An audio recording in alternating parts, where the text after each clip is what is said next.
Okay, here we go. We're here at the Hideout on First Hill, a bar with lots of art in it, and it's been running maybe even for close to 20 years.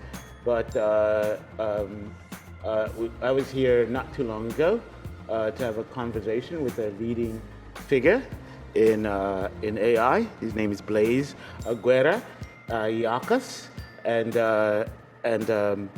and what I wanted to do was sort of pick up where we left off. We are going to post a bit of the conversation we had the first time on the web, and please go and read it because it is a fascinating document. But this time I really wanted to talk more about AI and exactly where it sort of stands right now, because a lot of people, as you know, are talking about it. Particularly, it's so funny because I think I talked to you right before the explosion, right? The media explosion happened, right? And it was still sort of in this sort of like, is it real or is it not real, right? Where is it going? There was no uncertainty. And then there was, and nobody was banking on it like in the way they are now, right? So somewhere between 2001, if I'm correct, and if it wasn't 2002, but sometime between that and today, in 2023, at the end of the year, the whole industry has been transformed, right? And I'm trying to figure out what happened. What happened between that period? We know that certain companies got these incredible evaluations on the market and so forth and so on, and then there became the drama around certain figures in AI that became almost Shakespearean. What happened between this sort of quieter period and this expansive, loud, and now almost transformational in the sense of the market, right? A period in AI. What is it that took place? Well, there are a bunch of ways of answering that. Yeah? So the technical answer is unsupervised large-scale sequence learning using the transformer model. And we can go a little bit into why that technical answer has led to all of the furor that we see around Go AI ahead. now. I want to go. Yeah, okay. Yeah, go ahead. So in the 2010s, we were already doing a lot of AI, but almost all of it was so-called supervised learning, meaning that the most that you could get out is what you had put in. So if it's, for example, face recognition, then all you get is face recognition. If it's character recognition, then the performance is like how well do the characters get recognized, or speech understanding. It's how well does the speech get recognized. When people were talking about that as AI, it was a little weird because it's obviously something that computers had not been good at doing before and were good at doing now, but there's no sense in which you could call that like artificial intelligence in the usual sense. You can't get something that has learned how to play chess to fold your laundry for you, or have a conversation with it. You can't even say to a good chess playing classical AI system like, okay, let's go on playing now, but let's imagine the pawns can all move backwards. You couldn't even do that, right? Right. And so the big change was that language models began to come on the scene. So these are models that are trained on very, very large corpuses of natural language. And they're not trained to do any specific thing. They're just trained to predict. And we've always known that prediction was an AI complete problem, meaning that depending on what the text is, the next word, if you're trying to do next word prediction, it could be trivial. It could be that the previous word is Humpty, and then the next word is going to be Dumpty. If it's Helter, it's going to be Skelter. But it could also be a word problem, and the next word is the answer to the word problem, and then you have to do math in order to get it right. Or it could be a story, and the next word is the emotion that somebody feels in the story, and then you'd have to do theory of mind, which is a very sophisticated task. Yeah. Right, so we always knew that next word prediction was AI complete. But what nobody expected was that getting a next word predictor to just work really well would apparently solve AI. It would solve the artificial general intelligence problem. And people, I was already seeing that, in 2000, 2001 when we spoke, or 2002, because we had been building those kinds of models internally at Google, but they hadn't been made public yet. And really it was OpenAI that did that in November of 2022 with ChatGPT, and then everybody saw what I had been seeing and a few other people, in the field had been seeing. And you were with, at the time, I know you were with Microsoft first. At this time, you're with Google, right? Oh yeah. No, I've been with Google for 10 years. I've been a VP in Google Research for quite a while and had built up a sizable team there. That's right, and that's where you still are right now. Yes. Right, and the question what exactly? I noticed that you really place a big emphasis on social learning in AI. This is to me the creepiest aspect, right? Because social learning is really fundamental, right, to human culture, Yes. right? It's almost what separates us in a fundamental sense, right? Yeah, I think not almost. I think it is what separates us, in right? my opinion at least. Right? Yeah. Because you won't find it. I mean, to the extent that we have it Right. in other close relatives, chimps and gorillas and so forth. What is this? What are you doing? In this regard, in terms of like taking social learning, meaning transmitting information, right, that you have, right, and to another person or another being. And that person, right, gathering it and learning from it and making adjustments with it, right, and then communicating it to another person, right, and that's the separation. And how does that impact AI in this present context? Yeah, it's a great question, and I do think it's the secret of our success as a species, as you say. Yeah. The introduction of the new book that is coming out now, Who Are We Now? Yes. Talks a lot about this sort of secret of our success, or what social transmission is. So it's a few things. First of all, one of the main purposes of language is to not only to be able to communicate, in the sense that we usually think of, to be able to just understand each other's intentions or express our feelings or what have you, but also to teach and to learn. Mm-hmm. You can teach and learn without language by just watching somebody do something. If I'm one chimp, fishing for ants with a stick, and another chimp is watching, they can learn how to do that. Right. But with language, the things that you can teach and learn become vastly more sophisticated. And language is a way that you can also, of course, teach yourself. You can develop thoughts, as you and I both do a lot of writing, and of course we use language as a tool for thinking all the time. But moreover, you get cultural accumulation. Right. And this is the thing that no others, well, I shouldn't say no other species. There are orcas also have cultural accumulation. There are some other animals that do, but no other animals that do it to the degree that we do, that we know of. Which is that not only do we learn from and teach each other, but we do it in a way that builds over the generations. So, if you were to go back 100,000 years, there were still humans on Earth, but I don't think we would have looked all that distinctive relative to the other megafauna on the planet. Whereas now, with cumulative cultural accumulation, you get this kind of exponential liftoff of human culture that sets us completely apart from everything else. Would you call social learning symbolic learning? Yeah, I would. Right, and I make that distinction with the idea that symbolic manipulation is a feature that is bizarre to me, right? Because you're talking about things that don't exist. Right. Right? Absential. Yes. In the Peircean sense. Yes, right. In the Pearson's, yes, that's right. This notion of in AI, then we already. I understand that you take a deep interest in language and AI. If I'm correct. Yes. This is where you really find. I mean, because you started in images, right?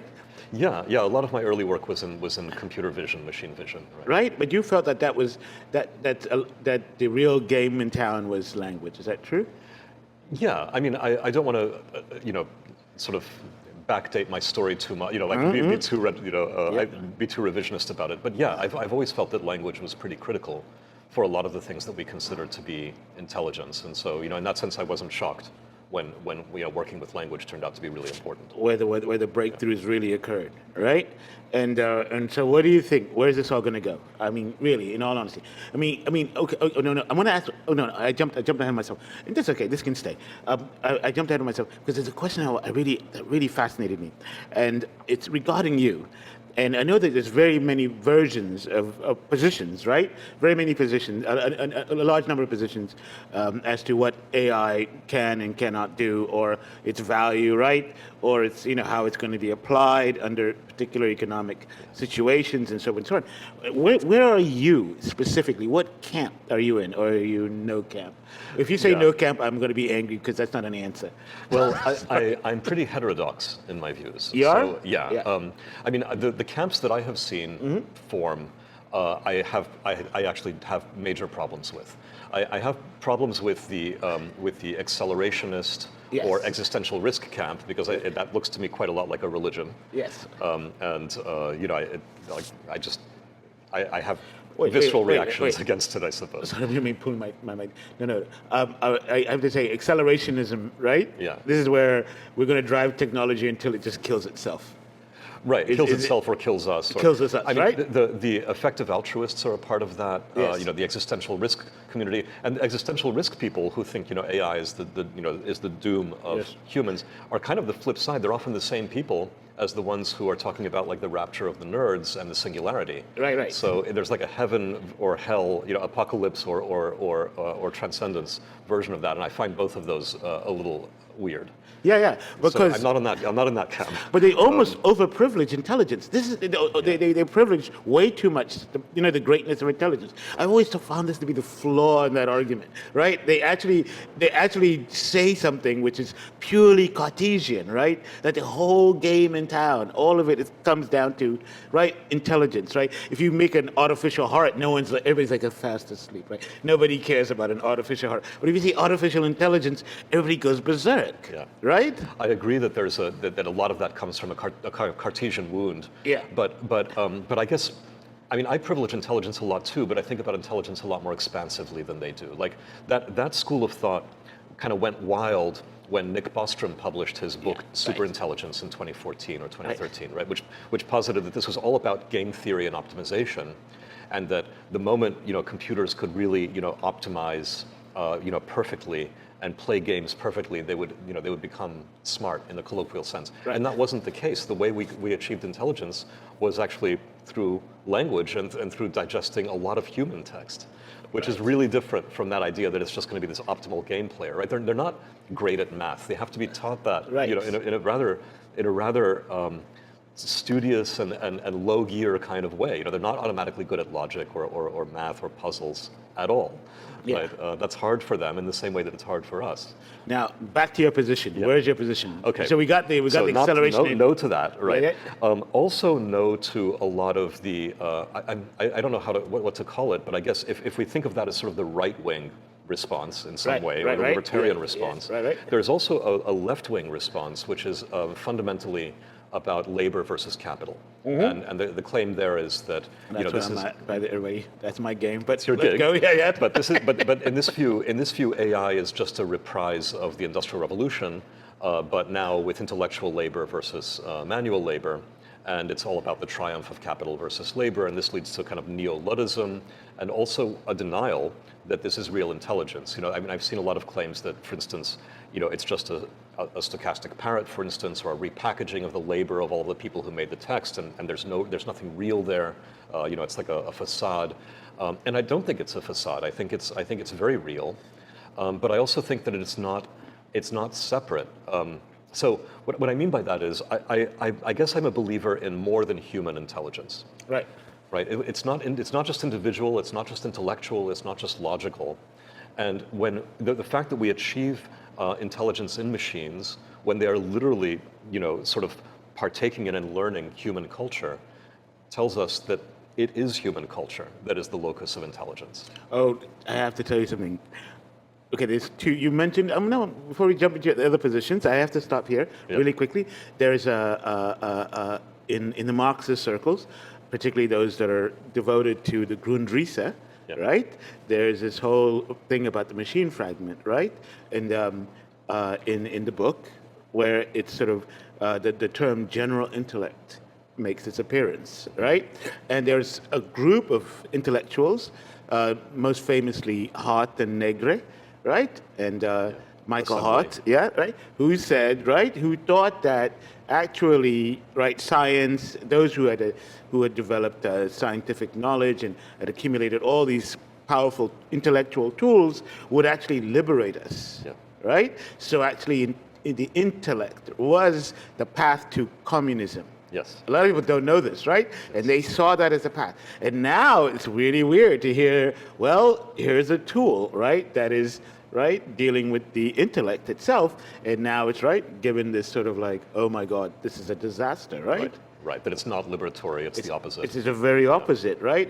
And so to me, this is a discussion that I have not read about, at least yet, within those leftist circles, right? right. Because, yeah. And this is why I have problems with both the response on the left and on the right. Yeah. Like for instance, I think we talked a little bit last time about Robert Merton and multiple simultaneous discovery. Yes. Right. This phenomenon that every innovation in human history, magically, it seems like it sprung to mind for dozens of people around the same time, as if they were all telepathically linked somehow. Right. The light bulb is invented by a dozen inventors, within a few years of each other. We Right, know right. about this because of all the patent disputes. And Right, stuff. right. And I don't think that's a coincidence. It happens because in order to invent the light bulb, you have to have all these precursors. You have to have, be able to blow glass and make a vacuum, and you have to have electricity, and you have to be able to, make a filament, and so on. And once those precursors are there, it's almost like a chemical reaction that happens in everybody's brain who, has access to those other intellectual currents. And then you start to realize, invention is actually a collective phenomenon. It's not, lone geniuses. Or insofar as lone geniuses exist, they're just sort of the nucleation points of something that is larger and collective. So I think if one thinks about intelligence in that broader way, then AI looks very different. It just looks like more of the same, right? It's more of our collective human intelligence now with other vessels that are not necessarily within our individual skulls, as it were. And you call it augmented. I want to get back to that in a minute, but I want to go back. So next one, right? We got two. Position number 2. You're not in these two camps. Right. But what's the next camp? Well, those are the two. Those are the two that I've heard the most concentration around. I guess we could add a third camp, which I've been hearing a lot from countries and national intelligence communities and whatnot, which is that AI is all about winning the AI race, sort of like the space race or yes, something. That's right. Yeah. And as you can imagine, I'm not a fan of that position either, because the idea that it's somehow about nation states fighting with each other for dominance strikes me as not in keeping with what intelligence actually is. Right? So the USSR is replaced by China in this regard, right? Because everybody's got to keep up, and so forth and so on. Yeah. And people are wondering, if you dominate this, then you dominate the world, and so forth and so on. And there's a sort of a mythic element to that, right? Absolutely. Because we thought, we were told the space race would do this, or nuclear weapons would do this, and so forth and so on. Right. But, okay, so where are you? I'm in the more than human camp. I think. Okay, hold on. Yeah. What do you mean more than human? Well, the more, it sounds like something out of Blade Runner, right? Right? No, that's what he says. That's Tyrell Corporation, right? Well, but the difference is that the Blade Runner, the Blade Runner idea is about hierarchies or chains of being. Yeah. Right. When I say more than human, I don't mean that there's some other thing that is above humans. Yeah. I mean rather that intelligence is more than human and has always been. So this says a lot. Go ahead. I'm thinking about the Earth as a whole. As I know, this sounds a little bit hippie-ish, maybe, but the Earth as a whole is alive. And we're a part of that ecology. Intelligence is a part of that ecology at every scale. Yes. Including evolution, including learning in species that don't have big brains, but that learn over much longer time scales. So intelligence is a continuous object that spans all of that. And in that sense, I don't see technology as some alien other. It's another layer on top of that same giant planet-sized intelligent system that we are a part of. But some people have always theorized that bacteria essentially are a single organism. Yes. Right? Which I buy. Right. That was sort of arrived at. And so this is what you're sort of hinting at. That Yeah, it's not just bacteria. Yeah, it's right. It's all these of other us, these entities are one singular organism that exchange information and so on and so on. It's a bigger us. I mean, it's a fractal. I mean, we're both individuals and collectivities at the same time, right? Everything is there at the same time. Okay. Well, what is the benefit of this, of your point of view? What do you see? What is the advantage over the other points? Well, I think that if you want to think about this from a political perspective, one of the advantages is that it forces us to think a lot more about symbiosis and cooperation versus the more Spencerian view of Darwin. So, I mean, Darwin, originally talked both about competition and about cooperation, of course. But that's right. But in the West, the main proponents of the Darwinian point of view, and this led to social Darwinism and all kinds of really ugly stuff, focused on competition. And survival of the fittest, which was Spencer. Spencer, not Darwin. Not Darwin. Right. And whether Darwin was dependent on Reverend Malthus. Yes, yes, who had his issues. His issues about population, and about class. We still have population, Malthusian population thinking. But I don't want to get into that. But no. But let's go back to that is in the book too, in chapter 18. Chapter 18 of the book. No, because you do go into this whole social aspect, right? Because you're interested in this sociological dimension of the human being. And there's something that I want to bring this up in a moment because I was really taken by it between and I'm going to say this badly because I'm not. I mean, my memory is still absorbing what you've written, but it is personal, right? Identity, and I would call it impersonal identity. Yes. I know you worded it differently, right? Yeah, but I used anonymous identity. Anonymous, but I think we mean the same thing. Yeah, right. Anonymous identity, right? And you saw this as the key to our evolutionary development, right? So that if you have a personal sociology, right, there's going to be certain limitations, right? But an impersonal one, right, you're going to, and I wanted, and I was fascinated, why are you mining, right, so much of this anthropology, right, or sociobiology, I'd even call it. Both, right? And as an AI thinker, I mean, and it's because of that collectivity aspect that if you think about, I mean, and you were talking about language earlier. Right. Language is, I think, in many ways, very, very tied up with the formation of anonymous identity. Yes. Like the moment we have a common language, then we say, and in fact, many languages, like the name for the language is the same as the name of the people who speak the language. Right? If you say French, it's like French are people, French is a language. That's right. And they become a people because they have a common language, in a way, and that common language allows them all to think collectively and to develop as to have an intelligence that is greater than individual French people, right? Because of their shared language. And we, of course, have many collective or anonymous identities beyond the languages that we speak. Every hashtag, becomes almost, a potential source of identity. Right. But that is the thing that distinguishes us from, say, chimpanzees or bonobos, right? They only work cooperatively at the scale of their individual relations or their troop, which is very limited in size. Right, the way we're able to operate collectively at these much larger scales is because of language, and therefore because of anonymous identity. I know you mentioned Dunbar in your book. Was it pretty early? Is that correct? Yeah. Yeah. Dunbar is fascinating. I read him a long time ago, but he was dealing with how almost what you're saying in terms of how he called it the grooming theory. Yes. Right. And I always loved that theory. I used to, I teach, and I'd always picking lice is the origins of our human genius. Yes, and also gossip. Yes. Right. Yeah. But it's, I completely buy it, by the way. Yeah. So did I. No, I did. And it was one of those embarrassing things where it's like, oh my God. So when someone like Trump, right, is talking to his, what media does is allow Trump to groom, right, at a scale, right, because grooming is a way to form bonds. Absolutely. Right? I can see a great political cartoon here, by the way. But yes. Right.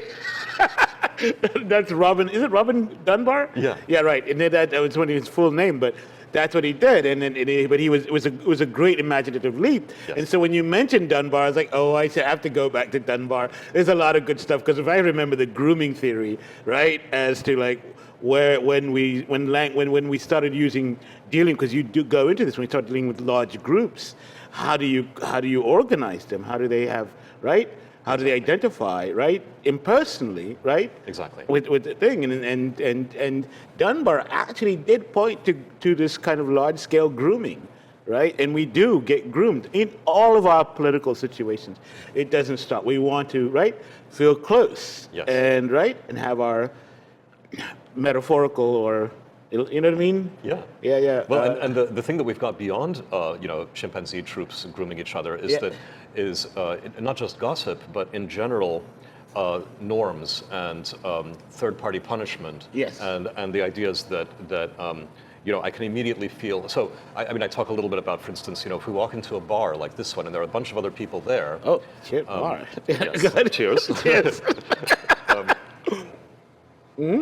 If you're a monkey or a chimp walking into a bar full of monkeys you don't know or chimpanzees you don't know, you're going to freak out, because the dominance hierarchies have not been established. You don't know, this is a very dangerous situation. The fact that we, can get on a plane with hundreds of people we don't know, and everybody lands, and Yes. nobody has, torn the limbs off of anybody else is astonishing. Yes. And this is all, in my opinion, because of anonymous identity, because there are Yes. just a bunch of shared norms that we can assume without having any of those personal relationships. But that's Sarah Hardy, Yes. Mothers and Others. Yes. So I've never heard it, right. Yeah, apes on a plane. Exactly. It's a great description, because you try to show the difference as to how you sit in a plane, or a human can sit in a plane for hours without chopping killing anybody or being killed. Yeah. Yes. Mostly, right? Yes. During the pandemic era, there was a flurry of this kind of chimpanzee activity on flights. A little bit, but it's amazing how little that happens. That little, yes. Or given how many guns there are in the U.S., that we aren't killing each other constantly is actually astonishing, and it's down to the same thing. I think. Oh, we might have to edit that out. Just kidding. We're gonna keep it. But I wanted to go into now. If you're focusing on this, on the language and the social aspect of AI, and probably that's an important direction, probably the most, in my thinking, direction it could take. What do you think the consequences will be? I mean, what will it do with so much power, right? If our power is literally in our social behavior, right, and we impart this to a machine, right, and what does that entail? I mean, Well, it is not an other. This is oh the key, my this is the key gosh! thing. You're saying it's us. It's us. This is where I learned something, but I also know I have to go back and think about that. But yes, it's us. It's us. This is you, right? This is your point of view. It's my point of view. And I know that's not a point of view that many people have. Right. But when we say things like, well, is it going to dominate us or are we going to dominate it? We're still thinking like chimpanzees, as if this is all a dominance hierarchy. Right? It's not a dominance hierarchy. The way that we have managed to become social, anonymously social, and build these incredible structures, these incredible social structures and technologies that we have, is through cooperation. And through collectivity. So, I think a lot about Peter Kropotkin's version of Darwin's theories, mutual aid. Yes. Right? And or this multiple simultaneous discovery business. So, yeah, when we have AI systems that are able to, read huge numbers of papers and propose experiments, make connections, and we do those experiments and we find, new science this way.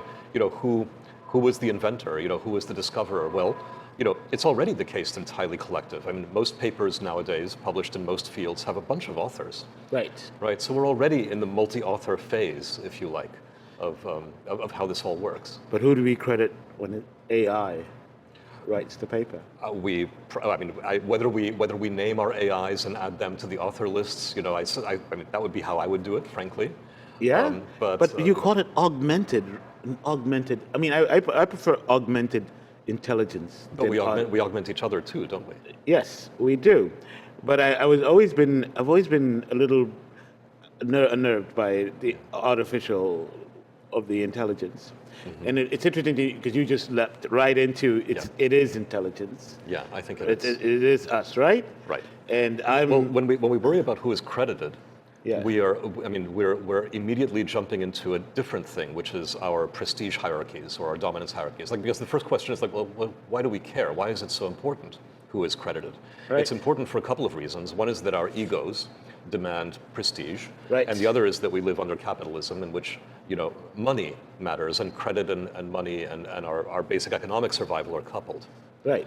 And I think both of these are problems. Yeah, but and also people talk about, sometimes they'll say that this is a popular criticism. It's in all over, this is more on the left in terms of like saying that AI just plagiarizes, and people are suing. I think Sarah Silverman is suing on this issue, right? Right. About taking my stuff and not really crediting and so on and so on. And where's the boundary in that respect, right? It's a good question, and I have to say I have different answers, I guess, depending on whether we're leaving all of the structures of credit assignment, economics, and so on in place Yes. as they are Yeah, today, or yeah, are yeah. changing them. Right? Yeah. So if we leave them in place, then these are consequential questions for very practical reasons. Yeah. Right, that have to do with people's livelihoods and so on. No, I'm almost reminded when I read about that criticism about plagiarism, Yeah. my own alarms went off, right? Right. Because I was like, well, you could say that about hip hop when it started, Exactly. right? With sampling back in the 1980s, right? There were those famous court cases. Court with the Beastie cases and so Boys forth and so on. yeah. It was just capitalism was behind, That's right. Exactly. right? And so suddenly what you're doing is you're asserting the right of capitalism. Right. So I don't like the idea of reifying capitalism or Yeah. copyright and saying, well, that's correct, so let's make the decision about how to credit stuff, because Yeah. I feel like that's drawing the line in the wrong place. Right. Right. Saying that AI models plagiarize because they learned from human content. Well, you might as well say, all art is plagiarism. Yes. Right, because it all is. I mean, this critique was leveled against Tristram Shandy, because that Yes. has big passages, Right. cribbed from Burton's Anatomy of Melancholy. I mean, we can take this back as far as we want. Yeah. And of course, the reality of human culture is that it all is built on prior work. Yeah, but then capitalism says that there is originality. Right. So maybe capitalism is the problem. It's the problem. But then you have some people on the left saying that, right?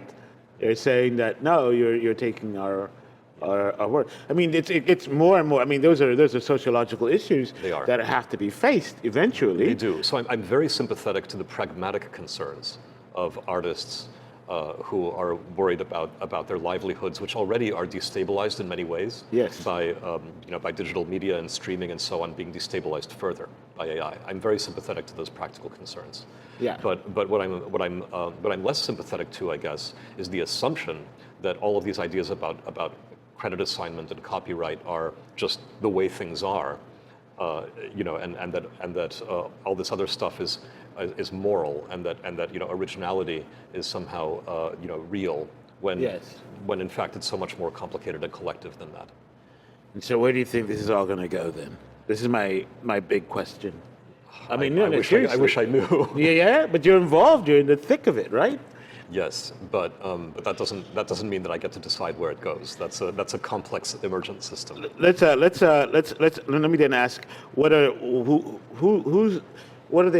the key ideas about where the direction, according to your, I mean, just because there must be some people who are saying, well, I know we talked about accelerationists and so on and so on, but I mean, I wanted to talk about not in the negative sense, but I wanted to sort of say like, okay, let's say we accept AI, and I'm not against. I was when they brought out gene manipulation, right, and recombination, I was not as. I mean, I realized that no, life has been doing this for years and years and years. You don't understand. this is a basic part. Even farmers have been doing this for years, yes, centuries, right. if not yeah, millennia. yeah. Cows never, right? Never existed. never existed until they met human beings who picked the cows that they wanted to have. Exactly. And this is done way before we even knew what genes were. Totally. And Corn in Central America. Compared to teosinte. It was like that, right? Exactly. And so, in fact, they say that the corn that we have can't even survive without us. Yeah. They're right. They're called helpful monsters, right? Exactly. They're just like, so I don't believe in this idea that suddenly we've invented the manipulation of nature and also or the corruption of nature and all that implies that we're separate from nature, which I is think not. we're not. Yes, yes. Right. And in the same way that I think we're not separate from computing. So now I think found there's a parallel connection. there. I found a connection with you. Yes, I do agree with this. That you can't separate AI from nature. Exactly. And I think you can't separate exactly. AI, human culture, and nature are all part of the same thing. Structure. And so we're dealing with this kind of this notion of like somehow something, the myth of the fallen, right? Human, right? Exactly. That we've done something, we stepped on God's feet or something like that, right? We should have left that alone. But there's everything in nature, right? In niche construction, it's already there about animals changing their environment and the environment changing them. Exactly. That's a major aspect. Well, it was at least a decade ago, right? I'm not sure how big it is now, but I was really into it, niche construction. Yeah, it's still. I mean, I would say that's true, and that's been broadly accepted by now. But yes, right. Even like animals in urban environments, for instance, yes, we see that happen. Right. They change and we change and so on and so on. So there's this loop. Exactly. And so on. Okay, and so we accept AI is more of the same. It's more the same. AI is more of the same. So we shouldn't be scared. Well, I don't think that we should be scared of AI. Yes. I do think that it's a big change. Yes. And that it forces us to rethink our political economy. Yes. So and these are choices, right? We have agency about how we organize stuff.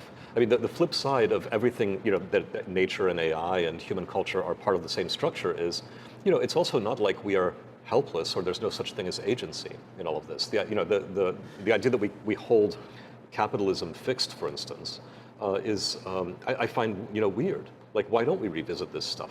In this era when we actually, for instance, have enough wealth collectively that everybody can eat, why are we having conversations about people starving? There is something wrong with that, right? And I feel like if we solve these distribution challenges, then that takes a lot of the air out of the AI anxieties. I think those anxieties, have a lot to do with rising inequality and with these other sociological challenges. That's actually that's where I come from in my economic background, is to say that what has happened is machines have always represented, for those who are working, a force. It's not that I think that we watch Hollywood films and they represent the fear of machines as if machines take on their own life and start making decisions. This is the Blade Runner, and this is Terminator, and so on and so on. But I've always argued that the real fear, right, is that jobs are lost. Exactly. Right. And when we look at the horrors that happened in England, during the first industrial revolution, the Luddites, the machine breakers. I mean, my sympathies are entirely with the Luddites and machine breakers. Right. Given what was happening at that time. Yes. But does that mean that I'm against machines that do weaving? Absolutely not. Right. Our lives are all much better with machines that do weaving. But that transition could have been managed much better. Right. Yeah, and I feel we're in a similar situation. In Cyborg Manifesto by Donna Haraway, I've always loved her thing is that that machines can come from a particular birth, right? But it doesn't mean that they're faithful to their birth. Not at all. Right. And she wants to remind people, like, just because something starts somewhere doesn't mean that it's going to, right? Maintain, right? No more than the fact that our fingernails were originally weapons means that's what they are now. Right. That things it's the introduction of it in the world that is the terrifying thing for not just, but just for everybody, because they don't quite know where it's going to go and how it's going to change society, right? You know what I mean? And the issue would be then, well, the potential of AI could fall, you know what I mean, would be more of a power issue, right? That's right. Rather than a technological issue. That's right. And thinking about power in hierarchy or dominance terms feels to me like part of the problem as well. So, I very much like and respect a thinker about AI ethics who's been working in this field for a long time, Joanna Bryson. But she wrote a paper that I think she also regrets the title of nowadays, but it was back in 2010. And what she wrote was, "Robots should be our slaves." Oh. Problematic title in a bunch of ways, yes. but it was kind of on the nose. You know, that we have these things that can do labor. The only appropriate way to deal with this situation is to assume to reconstitute, if you like, the conditions of slavery where now the machines are slaves. And I think this is a very crude analysis, right? And if we're still having that debate, we're not understanding the foundations of sociality, which are all about symbiosis. Right, and all about mutual constitutiveness, if you like. Yeah, no, I saw this in the movie Origin recently. I always watch science fiction films to see where they're taking the notion of AI, and they resorted to this: robots or AI were slaves. Right. Well, right. Westworld would be a more maybe a more popular version of the more same. Popular, right. yeah, the same, right? Exactly. Right, and then they go through the stages, the classical stages of reaction, of revolution, right, of resistance, right, and so that's and it's a bit tired to say like, well, that's very limited. And also, it may not be anywhere close to the truth, right? Because it's way too reductive. Yeah. Yes. But also, insofar as we think about bad guys, well, the bad guys are the people who are insisting on a dominance hierarchy in this situation, right? The existence of more kinds of intelligences is not the problem. The problem is a reduction of the relations of those intelligences to some kind of chain of being. Is there really a difference between a hammer and artificial intelligence? Yes, I think there is. Okay, I want to ask why. Well, in that moment when we changed, and this is a technical argument, but in that moment when we changed from supervised to unsupervised learning. Yes. Right. So supervised learning is more like a hammer in the sense that it can't do anything other than score such and such, percent, be X good, right, at the task for which it was designed. That's it. Modern AI, which uses autoregressive, unsupervised learning, has this really cool property of so-called in-context learning or few-shot learning. So, for instance, I can say to a BARD or ChatGPT type model, an equiantonym is a word with the same number of letters as another word, but that means its opposite. Give me some examples, and it'll do that. And a hammer can't do that, right? A hammer can't learn, or just be asked to do something that it has never done before and do it, right? And come back and pose me problems as well, right? So at that point we're no longer dealing with just an algorithm or a tool. I think there is something more there. So there's a difference between a tool and a machine. Yes, or I would say that an intelligence is something beyond just a function that can be approximated. This is difficult for me, right? Okay, no, I want to say this because, yes, I understand, but it means that intelligence becomes special, right? If it's not a tool. Yes. If AI is not a tool, then it's doing something different, right? Well, what does it mean for something to have a tool or to use a tool? What's the difference between the tool and the user? Well, the classic idea is that the tool actually becomes a part of the body. Yes. Right? And that there's this, right? There's that the mind actually brings it into the body. Which is true, right? The cane becomes an extension of the arm. Of the arm, right? But isn't there an eye on the other end of that? Yes, What is that eye and what does it mean? That is crazy. So Charles, what is an agent? What's an eye? No, you gotta, no. Yeah. I'm not, gosh, I always have difficulty with those questions, and I'm almost like, oh my God, I wish I had time to think about that. But what would you say? That's what I'd say. Well, so I think that agency, which is to say the ability to act rather than just to be acted upon Right. is a real thing. Yes? When we last talked, actually, I recommended a book by Kevin Mitchell called Free Agents that I think Okay. is pretty smart in describing what that means. But in my view, what that means is that that you have active inference going on in which it means something. How can I put this compactly? Yes, I have trouble too. Yeah. But to act rather than to react means that that new meaning, right, new choices, new intentions can originate from some locus of concern. And that can't happen from a hammer. A hammer doesn't have ideas, I right? see. Doesn't have. That's where you're going. Yeah. Okay, now we brought it back to that. Okay, right? Okay, that's it. But it still brings this other issue to me then, and I think we can just close it on this. And if we're talking about it on that level, I mean, it's kind of, I am a little not disturbed, but I'm sort of like in a zone that is where I'm like I can't really see what's coming ahead because I don't understand if this is not a tool. Forgive me, right? Then what is it? Then what is it, right? And why is it? And why is something that's related to the mind, to intelligence, right? You know what I mean? I mean, right now they're doing work across the street, right? And they have those machines, right?